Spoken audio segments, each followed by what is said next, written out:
Hello, and again, welcome to Bit Depth. I'm Santiago Ramones. Across from me is... Dustin Miller, Polyinnovator. I always start with, who are you, what do you do? But what is Polyinnovator? So Polyinnovator takes off the idea of being a polymath of innovation. So it is my personal brand, which just essentially means, for those who aren't aware, there's an online reputation of sorts where I create content in multiple different ways, platforms, and pretty much omni-channel, meaning everywhere. And Polyinnovator is just being a polymath, or the journey of becoming one. Yeah. Now, who are you? What do you do? Yes. So I'm Dustin. I am a content creator, a personal trainer, fitness instructor, and overall just creator in general of online stuff. What kind of online stuff? Yes. So it's kind of good there, a proactive question there, but I like it. I do spriting, which is 2D creation of characters. I do videos, podcasts, blog posts, and then what I do for the most part is what I call Omni Content, where I create a blog post, I turn that into a slideshow, I record over both, make that into a video, and I take that out and make it a podcast. So I'm able to really take one piece of content as far as possible and reach a wider range of people. Why? Why make it everything instead of just like, oh, here's a podcast, here's a slideshow?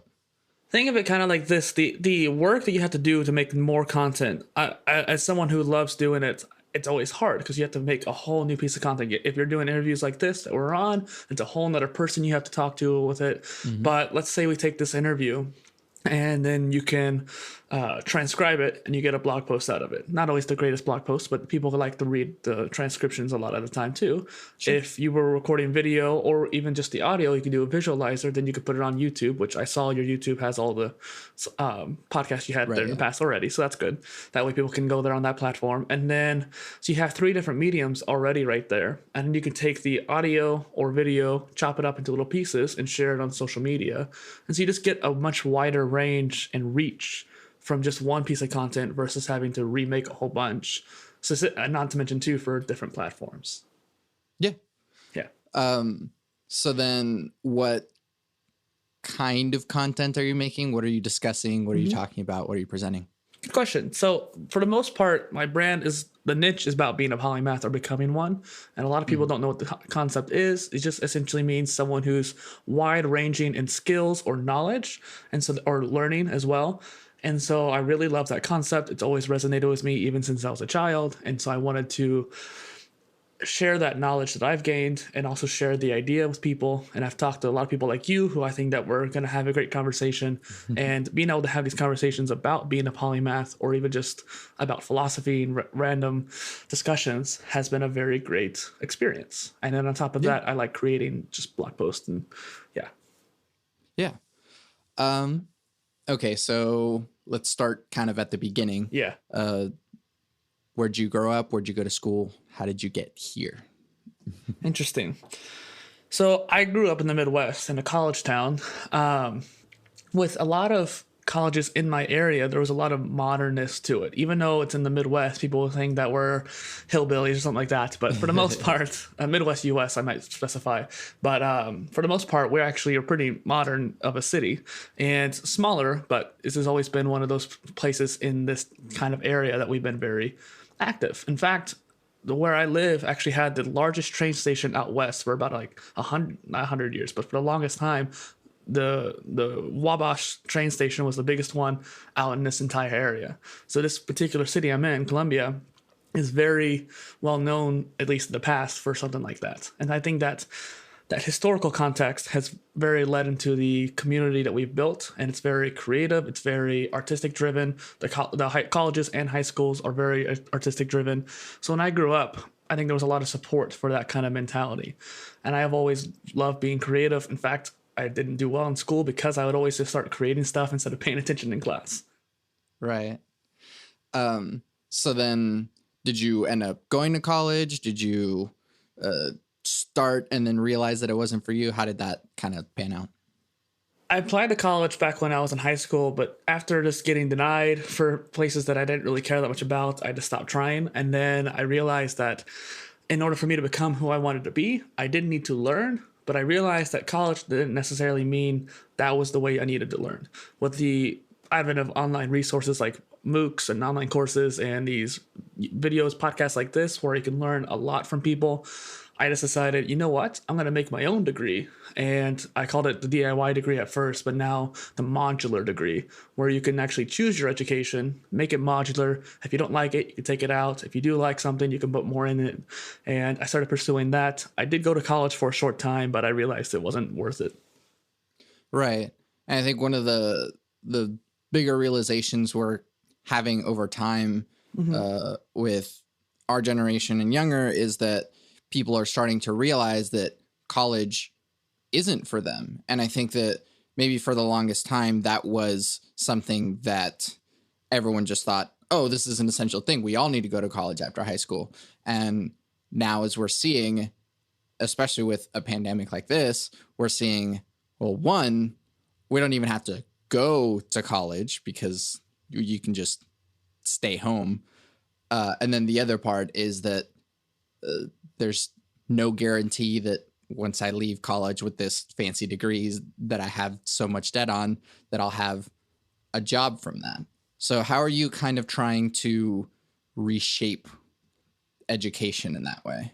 Good question. And I like the way you kind of mentioned too, that with the global pandemic, everyone staying home, there's a lot of realization going on where like, hey, why am I spending hundreds of thousands of dollars to go to a degree that I'm not actually going to? And even if the quality of the material stays the same and you're learning the same thing that you would in college, which I think the benefit of going to college would be to actually get that networking. The actual learning is not that much different than what you could do at home. There was actually a guy who, this is all leading into the answer, but there was a guy named Scott Young who did he did a MIT challenge. And so basically he took a 4-year computer science degree. This was back when courses weren't really a big thing. So back around 2011, he used OpenCourseWare and textbooks to actually pursue that 4-year degree in 1-year time span. And actually was pretty successful at it. And all he had was basically textbooks and some online materials that the professors had just shared. Now we have a whole bunch of courses from those schools, no less.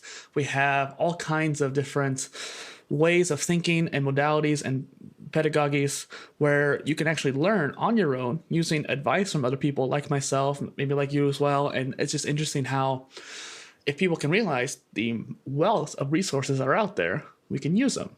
What I found is that there's a hard way to organize it. With all these resources, you don't know which one to do first, which one you actually want to do, let alone need to do. And then you also lose out on that community aspect that you get in college. That's where a lot of people think that the actual benefits from is the networking. So what I try to do with this modular degree framework is to create a system where people can at least self-evaluate, hey, is this working for me? Let's try something else. So like a skill tree in a video game, for example, where there's these branching paths of skills that you can go down. I want to try to apply that same concept, but to learning. Yeah. How do you kind of weed out the bad resources or the ones that don't necessarily get you to where you're going? And how do you figure out, especially being a polymath, you're kind of foraying into a variety of different things. And so it may not be something you fully know the credibility of something. How do you kind of figure that part out? Well, first it comes down to like self-awareness. I was lucky that I spent the first 6 years after high school pursuing self-development, which includes self-awareness, it include self-reflection and like just retrospective on what I've learned in the past and what has worked. And you also kind of have a little bit of intuition on it. If something doesn't work, if you feel like you're taking this course and it's so boring, no matter what you do. I learned that early on, I love doing speeding up the videos or like speed reading. And that helps me actually retain the knowledge better than if I just watch it at normal speed. And because of that, I was able to get through a lot of boring courses that I normally probably wouldn't have done and that actually have benefited me. So knowing how to learn, knowing what you want to learn, like personally, like what are you actually interested in, not taking a course for the sake of taking a course like you would in actual traditional college. Right. But yeah, just kind of having that self-awareness, like, hey, is this course actually engaging me? Is it difficult enough to kind of get me into the state of flow? That sort of thing. Yeah. How do you find, or how do you help other people acknowledge the training or the work that went into it? Because I feel like I can't remember who made the point about it, but we kind of go to college for instead of for ourselves and for the knowledge, but it's really just to show others that we have this knowledge. And it's kind of the only accepted systematic way that people know that, like, look, I went to school for music production. I went to school for music composition. I have this fancy thing that says that I did so. And so you should trust me and say that, and whenever I say that I know these things, except for if you are a polymath and you are self-taught, you're using all the same resources that all these universities use, but you don't have a teacher who also has that degree that signed off on that saying, like, this person did this thing. So how do we get past that gap between doing the work and being recognized for it? So I think that's a systemic problem where we're focusing so much on accreditation and we believe that it's 100% correct. But that's actually one detail I kind of glossed over earlier, is that the proof of learning is something that isn't as important as you might think. Like, you don't want to go to college just to get a piece of paper. And that's what a lot of people do. They do it to get a job. But as the history has shown, colleges don't actually produce jobs. They try to teach you knowledge, and people think that they're going to give you a job. And that's what's been the societal norm and mindset, that, like, hey, if I go to college, I'm going to get a job in this field. But for the most part, employers don't look for a degree. They look for, can this person learn? Can this person actually do the skills they want to do? And half the time they have their own training program in their own corporation to actually train you again anyways. They actually don't take any, like, nuclear physicist degrees when he goes to, like, a nuclear power plant. They have their own training program for that because they want to make sure you actually learn it properly. They don't trust the degrees enough to actually do it, which I understand. Nuclear physics is something that you really want to be careful with. But I think that's just a good point. And even like Google, IBM, they don't look for degrees anymore. So the whole idea of accreditation is just a matter of having proof, which I think that you can actually do very easily nowadays through what I mentioned earlier, my personal brand. That's actually one reason why I created Polyinnovator, was to be the actual proof that I did this modular degree. And this over time showing, like, hey, this is the courses I've been taking. Granted, I do need to actually do better at, like, making videos on what I've been learning, but still using that personal brand as, like, a proof of concept. Yeah. It does kind of put the burden on the employers to kind of test the people that they're hiring and being like, do you actually know this thing? Because, yeah, it would be very easy, and people do this all the time, that, I mean, prime example being something like Fire Festival a few years back, where we have all of these things, it's going to be great, and people can talk a big talk all day, but until they show you what they actually have and show you that they can actually pull this off, there's no way of knowing if someone is just talking versus if they are really capable of these things. So let me add a point there too. When I've been talking this whole time about the podcast, during this podcast, I mean, I haven't been talking in the mindset of a polymath. I've been talking in the mindset of a self-learner, so an autodidact of sorts. And so I really think that's an important distinction to make as well for anybody, because yes, I personally want to be polymath, and I built my modular degree to be suitable for that. But anybody can pursue any particular niche or specialist position they want to do. So if you want to go into graphics design and you teach yourself how to use Photoshop, and you can make videos on it, whatever, and your personal brand, like you said, it's a lot for the employer to go through, but a lot of employers go through portfolios anyways. If you have a portfolio website, these are all the images I make, they're going to go through that. And especially if you're worth it, if you have a proof right off the bat, like, hey, this is the image I made, and they're like, wow, that's a very beautiful image, they're going to look more on what you have done.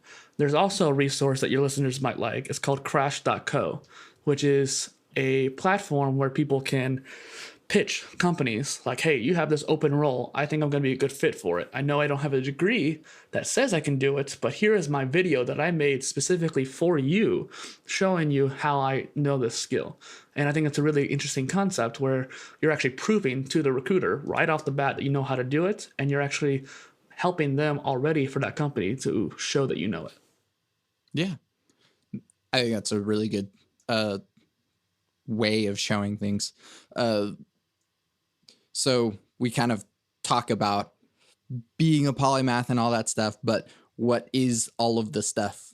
I mean, you can't learn everything, but what are the things that you like leaning into, even if it is a long list? So stop me if I go on a tangent, because this is one of those areas where I can definitely go into. I think what might be interesting to kind of mention is that there's actually a new term that people probably don't know about. I mean, many people don't know about polymath, but there's an interesting concept of an omnimath, someone who knows literally everything, and that's impossible, as we all know. Right. People often think polymaths are not possible because you can't do more than one specialization at a time. But I think the key concept there, the reason why I brought up omnimath, is that you can't be everything. But a polymath is not everything. Even though you might want to do many areas and you might want to do everything that you want to do, like I have all these interests and I want to do all of them, every single one. It's not about doing them all at once. If you try doing that, there's a little chance of success, and you have to be consistent with all of them, building up those skill pillars for each.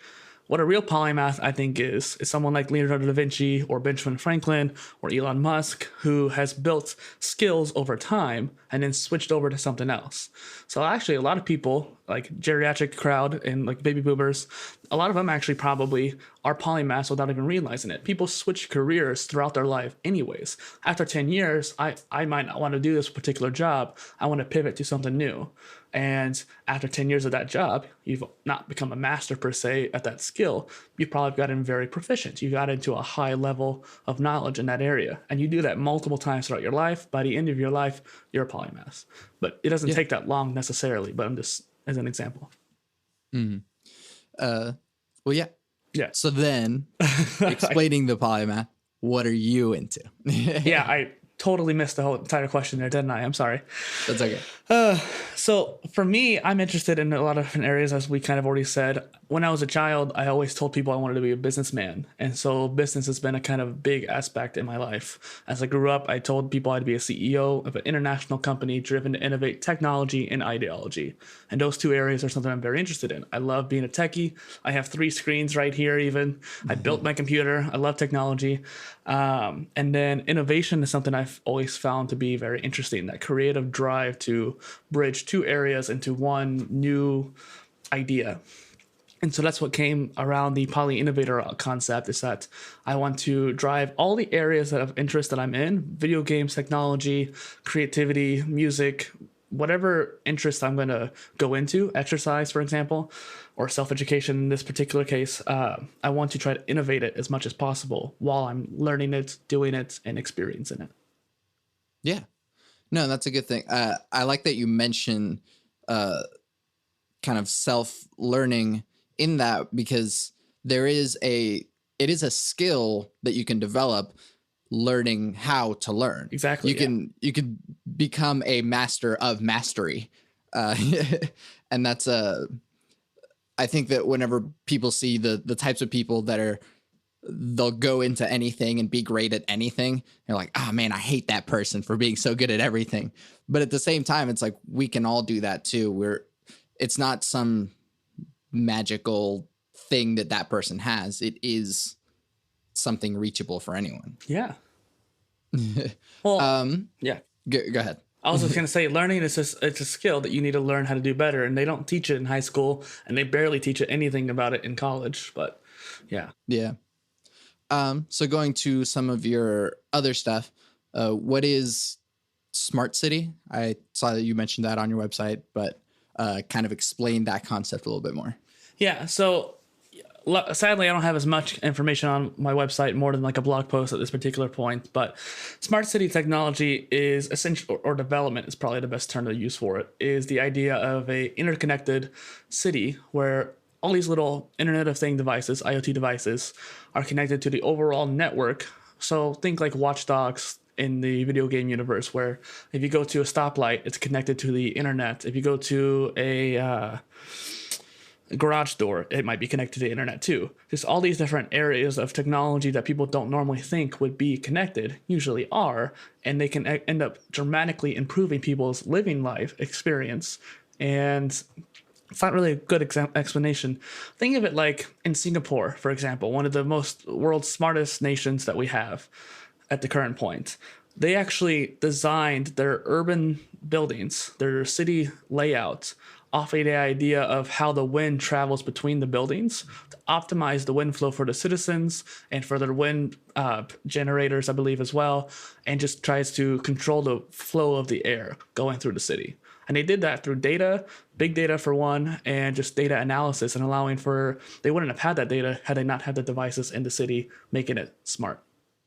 Right.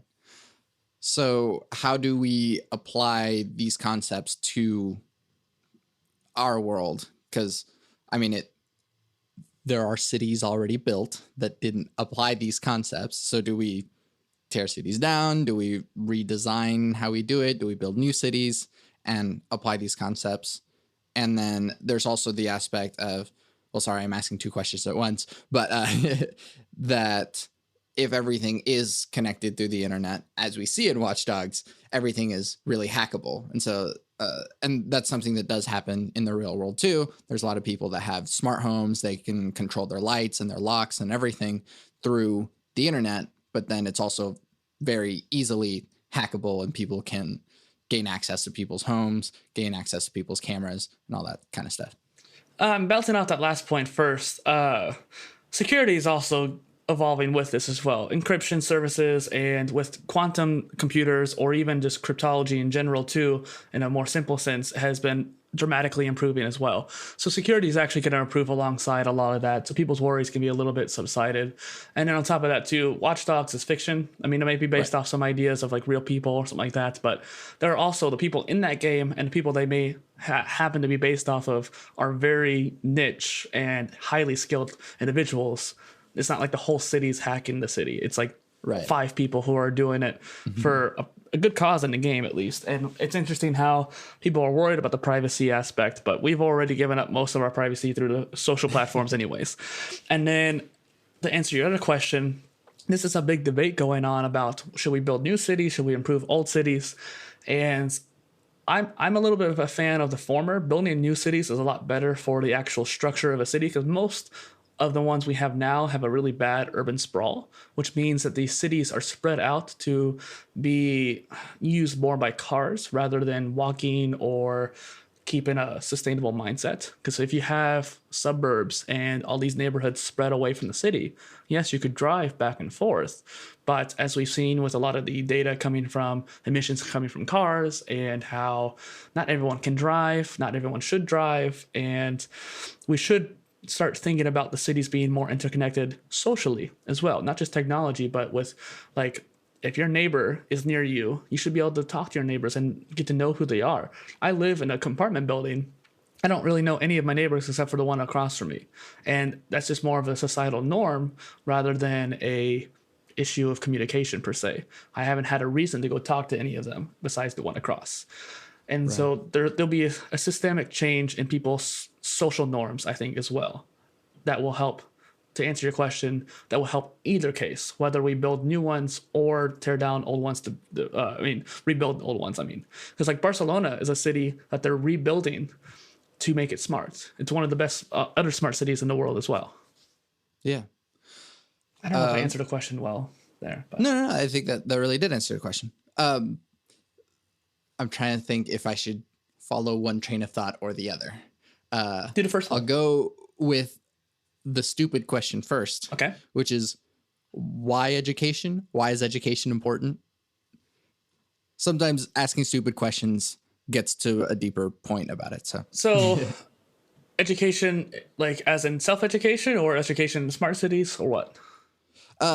Education as in self-education, but also education in general, especially once you apply it through concepts like a smart city too. Well, let's look at the lens of evolution, for example. I believe it was Darwin who said that it is the species that are most able to adapt that are most likely to survive. And education is the process of adapting, essentially. You learn from your experiences, you learn from other people's experiences. When you sit there and read a book, you spend a few hours reading that book, but you learn a person who wrote that book, like a lifetime to actually learn that, but condensed down to 3 hours. So you're able to, that's why most of these successful people, from Steve Jobs to Warren Buffett to Henry Ford, Robert Kiyosaki, all these famous, like, successful people, almost 99% of them attribute their success to self-education in some degree, shape, or form. And one of the first interviews I was ever on, someone asked me a similar question because I was going more for self-development rather than self-education, but essentially the same idea. They asked me, why should someone pursue self-development? And I actually was so into that concept of self-development that I was dumbfounded by the question. I couldn't actually answer it. I think at this point I can officially say that why not? Most people have time, especially due to quarantine at this current point, perfect time for it. But a lot of people actually have more time than they actually think they have to actually do it. And their lives can be dramatically improved when you pursue education. Yeah. Okay. So then the other train of thought that I followed is smart city sounds a lot like the Venus Project. We had mentioned that in email. And so that's actually something that I found out about or caught on to whenever I was a lot younger, and I've never really let go of that because I've never seen anyone disprove it or you know what I mean. And so what do you know about the Venus Project? How are you kind of influenced by that idea? Because it sounds really similar. So let's start off by talking about Jack Fresco. So he was the kind of visionary behind the Venus Project. He is he's late. He passed a few years back.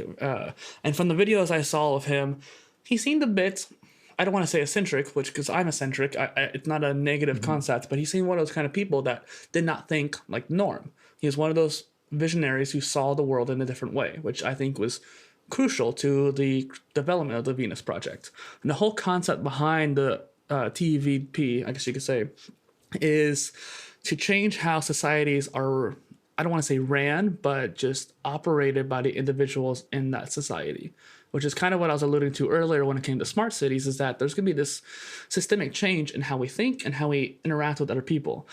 With the future of work and future education, there's a lot of concepts of shared working spaces, shared learning spaces, and even shared living spaces where a lot of people are going to come together, and instead of having a whole bunch of apartments, when people work at different hours, they'll just share the same space and go in and out for willy-nilly in a way. And I say that knowing that I did not explain it very well, but this idea of changing how we live and operate is kind of a core principle behind the Venus Project.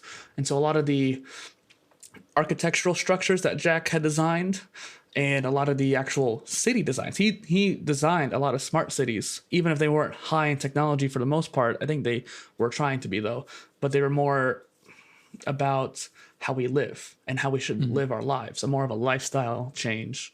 And I kind of see it as we need to have a balance of the lifestyle change and a technology change to really be successful in any front of a city development. Yeah.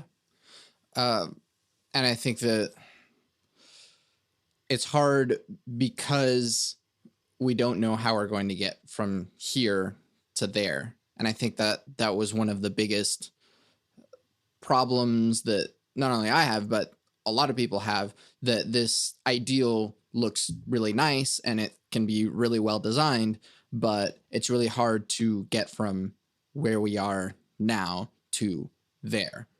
Do you have any ideas as to how we can make a smart city happen without just like upending society? Well, first and foremost, it's a step-by-step system. Not everyone's going to adopt it right away. So if you look at the bell curve of adoption rates for anything, usually this is applied to like SaaS companies in San Francisco and Silicon Valley. But you can't see me on this podcast, but if you look to the left, it's a small little curve. If you look up to the top, it goes up like a bell, drops down like a bell. Onto the right, it drops out. So you have the early adopters on the left. You have the people who are like early on the occasion. So like, hey, this is a new TV, but I want someone to prove it first. And so the early adopters will be the ones that prove it. Then the oh no, so there's innovators then early adopters. Innovators like myself, I probably buy a product on Kickstarter that's not been proven and I want to try it out. And so I'll be willing to spend my money even if it's a crappy product. I've done that before where I bought something on Kickstarter and it wasn't worth it. So I would be one of those innovators that would buy something like that. And then someone might see me buy it and be like, hey, I actually like that idea. I want to try it myself. And you seem to like it. Now I'm going to be an early adopter. And then you get the kind of general mass at the top of the bell. Below that, you get some of the late adopters, some people who are like, I really want a lot of reviews and people talking about it first before I even try it. And then you have people at the bottom of the bell who are always late to the occasion. They're the ones who still have an old flip phone today, basically. Like my roommate even has like one of those old type phones and he won't change it and it's like that. And when you apply that idea to smart cities, there's going to be people who adopt it at first. Like there's these seasteaders, people who want to live on these cities built on the sea. So instead of building new smart cities on land, they're using little gulfs and kind of bays to create these on the ocean structures. And I think there's going to be a lot of those early adopters and innovators in that front as well. Not to mention Singapore and Barcelona, and then people like you and I who might be early adopters, and then more and more people come through. Yeah, I do have more to say, but I want you to answer your question first. Well, no, I mean, if I keep hitting my mic, if you do have more to say on that, you can, because I was just gonna move to what's something people don't normally know about you. Okay, so I'll answer the first question then, because I didn't quite answer your question. I just kind of explained why we haven't done it yet. Because like that bell curve is interesting, because if you want the innovators to adopt these smart city ideas or the Venus Project, and so Roxanne, if you're listening to this, hear me out. You need people who are going to develop themselves. And I'm sure she completely agrees with it. She was the person that was with Jack for the longest time, helping him build this. And I actually contacted her a while back, and she kind of alluded to the fact that I didn't know what I was talking about when it came to that. But I think what happened is that I was so past the idea. I had already adopted the idea of like, hey, we need to change our lifestyle. We need to change our actions to do it, that I don't think she realized that through email.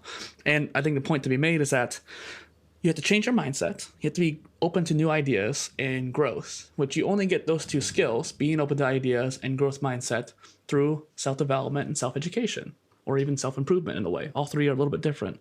And when you apply those areas of interest, learning how to learn, learning how to grow, then you're going to become that innovator who adopts that smart city. You're actually prepared to be open enough to do it, because it's a novel concept to a lot of us. Even if we've seen it in Star Trek, actually applying it to real life is way different. And then we get the more general mass behind those early adopters and innovators who will be like, okay, now I'm more willing to move there because we have these awesome scientists and we have these awesome politicians and whoever are open-minded enough to actually go to these cities. And then we get that general mass to actually move or create these new cities. Yeah. You sound like you've read Mindset by Carol Dweck. I've heard of it and I've read a review, but I haven't actually read the book. So send me the link and I'll happy check it out. Yeah. Very good book. I was already kind of on that train of thought by the time that I read it, but then it really solidified it with a lot of evidence. So great. But yeah, so go ahead. What's something that people don't normally know about you? Well, usually it's the fact that I'm a polymath, or trying to become one. But people know, and who listen to this podcast know that already.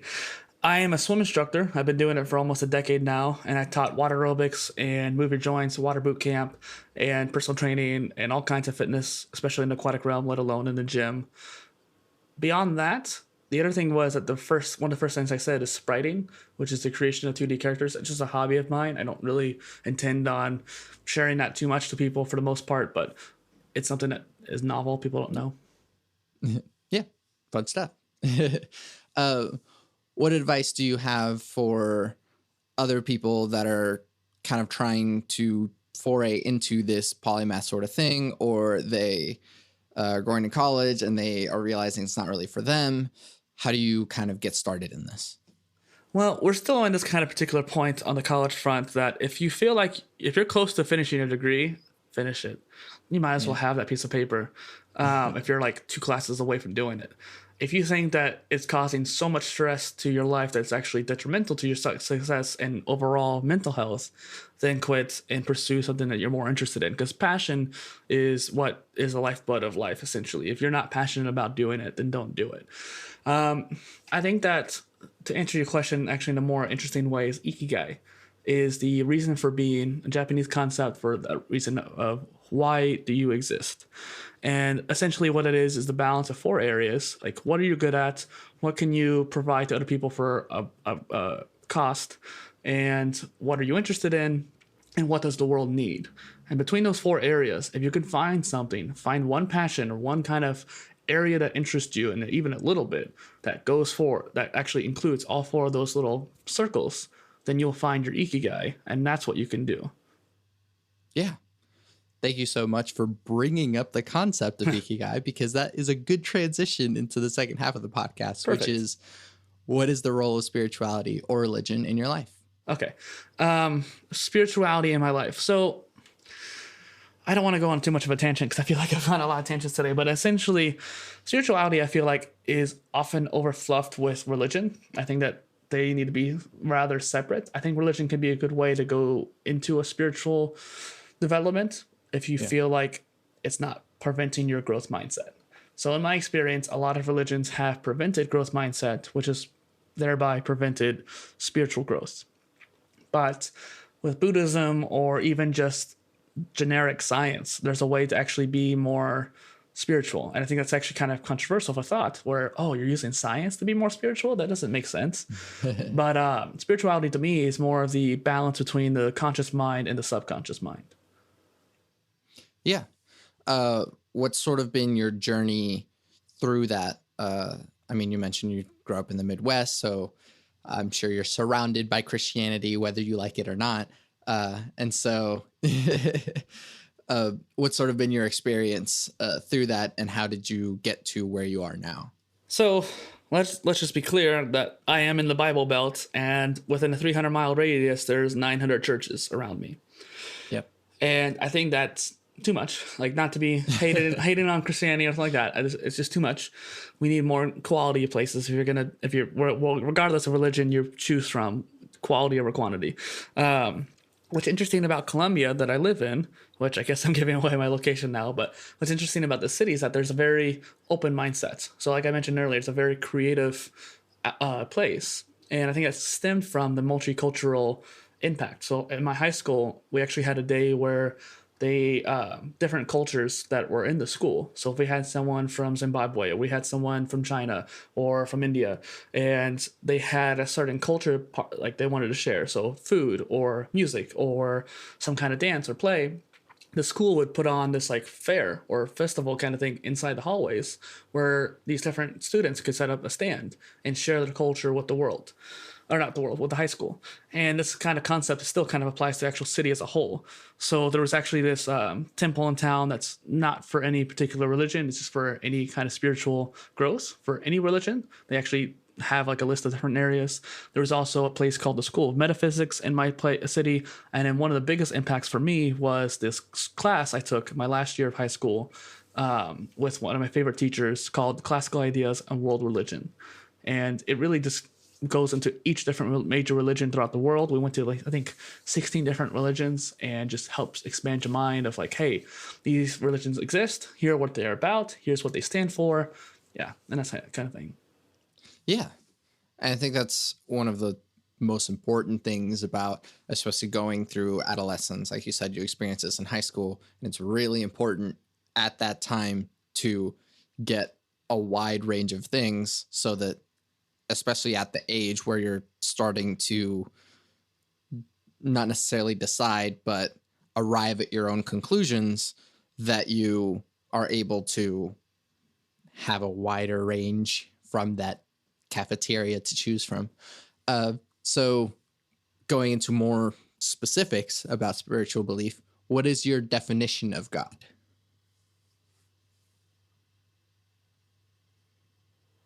Might have to cut out that pause there.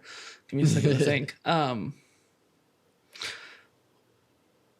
So taking the idea of Atman, where it's the God spirit inside of you, or you can even think of the Holy Spirit from Christianic belief and Judeo-Christian in a way, or in Buddhism and Taoism, the concept of like the universal flow of the life. I think that that's more of the idea of God. So not necessarily a certain entity or being, but this universal constant. And I think that's also kind of a scientific belief as well. A lot of atheist scientists still believe in a universal constant, and the way I don't want to say astrophysics, but the physics of our existence and our reality, there's a lot of balance between philosophy and ideology such as religions. And I say that as a way of like not saying that they're not true or anything like that, because I'm not saying any religion's false or true, but more in the idea of like, hey, these are the beliefs that an ideology like Judeo-Christian or Buddhism have, but also the science behind it. I think that understanding both of those is the key to understanding God in the sense of the question. Yeah. Thank you so much for that answer, because it's I always appreciate that even if someone doesn't believe in the traditional definition of God as we know it, that applying a sort of different point of view from it, or all of the different points of view, is a great way of illustrating that. If I may interject real quick too, one of my favorite books that I've ever read is this Tao of Physics, where it takes bits and pieces of multiple different religions and compares it to quantum mechanics, physics, mathematics, and all sorts of different sciences and logic-based areas, and really shows the balance between science and ideology. I think that's a very crucial distinction for people to have for their growth. Yeah, definitely. So then going even into more specifics, is free will an illusion? How is it, or is it not? What, are you trying to make me take the red pill or something? Okay, so free will. I think free will is a truth. Like, I actually do sometimes believe in the idea of fate or destiny, but I do think that there's a way that you can shape it. And even if you're going to head at the same result, I think free will shapes the path that you're going to take. So they say the journey of 1,000 miles starts with a single step. Well, who's to say your journey is going to be the same as the journey of you in a parallel universe? And so the path that you take to that final result is going to be different. And I think that's where free will comes into play. Yeah, I like that, because you explained where it can diverge through the alternate universe sort of thing. So then and I think that a lot of people make this assumption, and so without a set religion that's setting the guidelines for morality, how do you determine what good behavior is? I don't know if it was a Stoic or some other philosopher who mentioned this, but basing your morals off of a doctrine or dogma often makes you immoral, because of the fact that if you're basing it off of just one source, who's to say that another source is wrong or right? But if you can take multiple sources and compare and contrast in your own mind, whether you believe them or not, it's just to entertain the idea and see what they are learning and what they know. Just like reading a book and learning from someone's experience that way. Same deal, but you don't have to believe in that religion to learn from it. I think that's how you develop your morals, and that's how I did my morals. So going back to the high school idea, I wanted to mention this before kind of moving on, is that one of my best learning experiences, especially in self-education, was when I left class and went to the school library and just basically in a matter of 3 months, just basically burned through the entire philosophy section of that particular library. And I got like a college level philosophy education from it. And I learned a lot from different cultures and that kind of thing. Yeah. Just to kind of dig into that, it's hard to discuss philosophy and say, what is the one thing, but like, what did you kind of lean into, and what did you discover through Yeah, I get what you're digging saying. into philosophy yourself? So I've always been into philosophy ever since I was a kid, even too. Like it's crazy how that was an interest even young, and I'm very grateful that I had that interest at a young age. But for the most part, I don't remember exactly all that I learned. It was like what 10 years ago at this point. But one of the biggest things that I can recall right now is a book from Aristotle, or about Aristotle at the very least, and it was some kind of universal balance. And Aristotle was a very scientific minded person, but his philosophy almost was opposite in a way. It almost had this kind of idea of a deity and that kind of thing. And if there's an Aristotle buff that's listening to this and it's cringing, I'm sorry. But that idea of balance has been always been my life principle. I don't know if that's another question you're going to have down the line, but I'm answering it quicker. But my life principle is balance. And particularly, like I've mentioned with my business aspect, the balance between science and ideology. So, or technology and ideology, that the logic and more unexplainable, so to speak. And why? The how and why. That balance between the two is what I learned from that Aristotle book, and it's what I've learned from that Tao physics book. And overall, just any kind of reflection I've had in life has always alluded to that balance. Yeah, definitely. So then, speaking of balance, we're seeing a lot of division politically, socially, economically. Literally, right now, there are riots going on in Minneapolis, Atlanta, Los Angeles, etc. How do we reduce the division? First off, if anyone's listening, stop writing. Like, I don't care what particular belief you believe in, stop writing. That's not a good way to go about it. Protest, fine, but stop writing. I don't have an answer for this per se, but I was watching, ironically, a TikTok video where this guy is relative, like, it's not the generic thing like you see dances on YouTube. This guy is like a stoic, and he's very philosophical in nature. And I wish I remember his username so I can shout him out because he's really cool. But he had a video where he was explaining that he was a political atheist in a way. He doesn't believe in the bipartisan system or in some kind of collectivism ideal. More the idea of like, hey, I base my judgment off the problem that we're facing and trying to figure out and how we can solve it, not on the groups that I identify with. And his idea there was, it's not about if you're red or blue or green or purple, whatever kind of political party you would identify as. It's about the problem that you're handling there. And I think that when you're trying to protest, we get too divided on the whole collectivism idea of like, hey, I'm a Republican or conservative, or hey, I'm a Democrat and liberal. And not to mention too, the founding fathers of the US did not base the idea of this political system of being bipartisan. They based it off of the group, the whole collection, not a collection of smaller brands. Right. Yeah. So then how do we take this idea of a political atheism and spread it out? Well, and maybe that's not for everybody. If you want to really believe in a certain party, fine, but don't let that stop you from being open to the ideas of another party. I found myself identifying as a teenager like as a moderate. And I wouldn't even say that now at this point, because that's still kind of like has the idea of bipartisanism if you're a moderate, I feel like. But because you're like, oh, I'm in the middle, but it's still a duality. You're in the middle of the duality. I think that regardless of if you identify as a liberal or conservative, fine, but like try to approach the situation systematically. If you find a way of like, hey, this is a problem we need to face, look at it from different angles. You're going to see something that you're not normally going to see. Don't necessarily try to use dogma of your particular party to decide, but what do you decide? Yeah.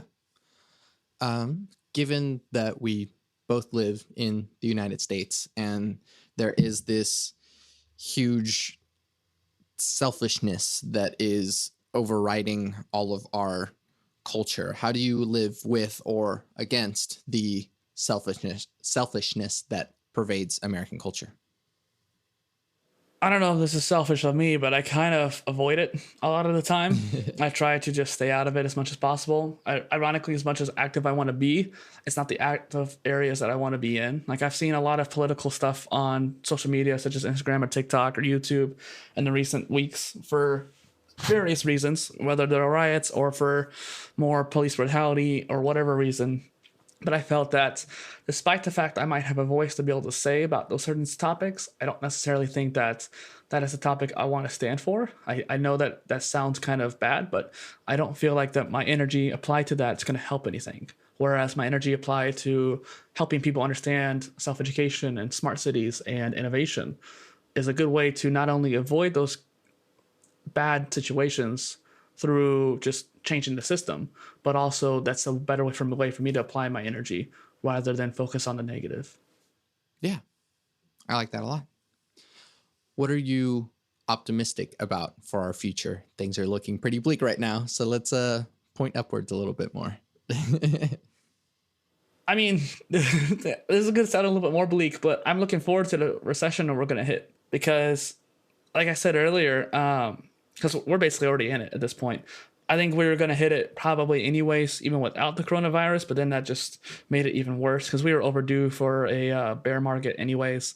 But it's interesting how, like I said, with the Freudian quote, it's the species that is most likely to change and adapt are the ones that are most likely going to survive. And as a business-minded person ever since I was a child, I'm always really curious to see which businesses are going to survive, which ones are going to thrive. There's a lot of like pizza. There was a pizza place. I don't remember where it was, but this pizza place, and they usually made their money by selling pizza by the slice. Obviously, when you're on lockdown, you can't do that. So they decided to do was buy this plastic that their oven can melt and make face shields for any kind of service worker who's working during the lockdown. And they were able to change their business essentially to provide a service during this hard time. And they adapted to that situation.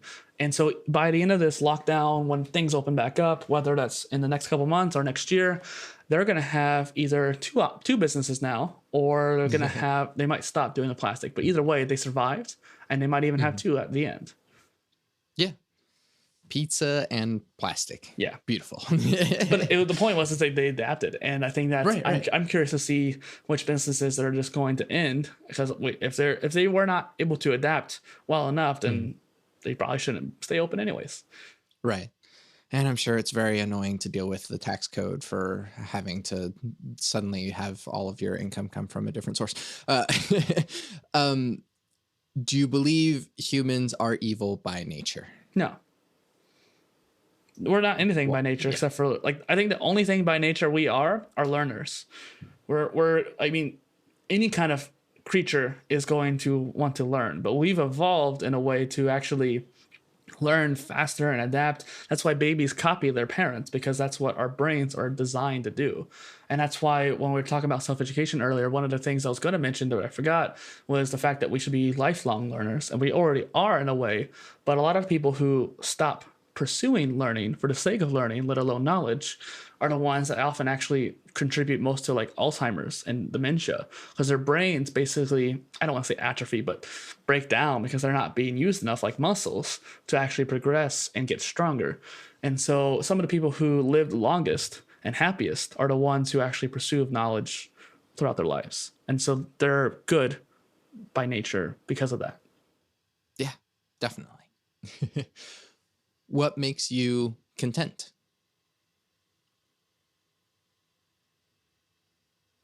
Passion?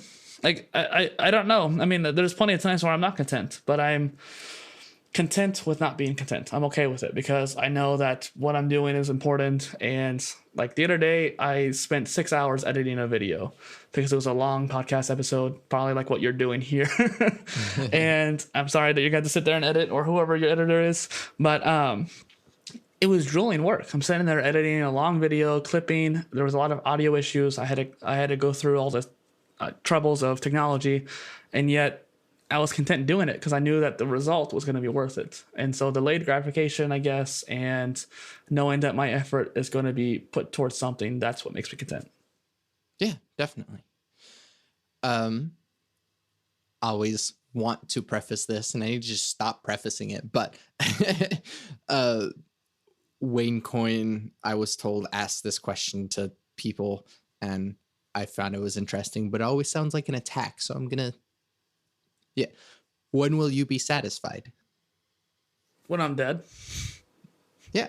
So, like, that's the thing where I think that, not to call myself special, but like I think that I'm a little bit more eccentric or different anyways because of the fact that I want to be a polymath. Not because I want to be someone who's just doing everything, but because I don't see myself doing anything else. Part of the reason why I didn't go to college was I didn't want to do just one thing. And so I think that throughout my life, I'm going to pursue these different areas of interest that I want to do. I'm not going to just leave these ideas on the back burner and never touch them. And I think that I'll be satisfied when I've finally accomplished all of those, which I don't think I will do until I'm dead. Yeah. Awesome. Or reincarnated for those who believe in that. Right. Here's one that a friend of mine suggested, and I don't ask it all the time, but let's go for it. What's the point of my goal, life, love, meaning of happiness? However you want to answer that. If you're going to go in an existential question there, I mean, what's the point of anything is 42 for one, just like that's the meaning of life. But whenever you get to the distilling down to what's the point, you just got to ask yourself why and ask yourself why again and keep asking yourself why, meditate on it. And why are you doing anything? And I think that comes down to your ikigai too, where we're specks of dust swirling on a rock, swirling through our solar system, through a galaxy, through a cluster, in a bubble, presumably in a multiverse. And regardless of what your idea is on the cosmic scale of the point of humanity, I think that really drips down to what is the point of each human that's on this planet. Because if you look at the macro scale of what humanity is going to accomplish, we don't know what's going to happen, but all our science fiction says that like the end of the universe is going to happen at some point and humanity is not going to matter. So if you get to that idea, the point doesn't matter, and it's kind of scary. But we live for a long time, 80, 100 years, on a cosmic scale, that's no time at all. But for us, it's our entire existence. It's what we feel like. So what do you want those 100 years or 80 years to be spent on? Do you want to worry about humanity's inevitable death, or do you want to create something and help the world achieve better peace and success? Yeah, definitely. What advice? Yeah, no, I love that. And that's the kind of answer that I want whenever I ask that question. What advice do you have for people in general? I keep hitting the mic. I keep hitting my mic too, don't worry. Pursue self-education. That's my advice. I mean, I think the concept of learning is super important. And like we alluded to earlier, learning how to learn, I think that's the first step for anybody. Just go watch a YouTube video about how to speed read or how to understand a concept or critically think. Whatever particular skill that you lack, find out what that is. Or like look up videos of skills of how to learn this. Find ways to dilute what you know into smaller and smaller chunks. Fill those chunks up. Make the chunks bigger. Learn more skills. Learn more of a generalist width of knowledge. And then apply it towards a specialist depth of knowledge. And take after me in a way or after Leonardo da Vinci and do multiple pillars of depth of knowledge. And try to find what that knowledge is for you and what you want to learn and what is your ikigai. Yeah. Yeah, I like that a lot. And finally, possibly the most important question, cake or pie? PewDiePie. Wait, what? PewDiePie. You said pie. Oh, PewDiePie. Oh, okay, sure. Yeah. Water. Neither. Just drink water. Yeah. I accept non-answers. Yeah. Dustin, thank you for doing this with me. This has been a lot of fun. Thanks for having me on.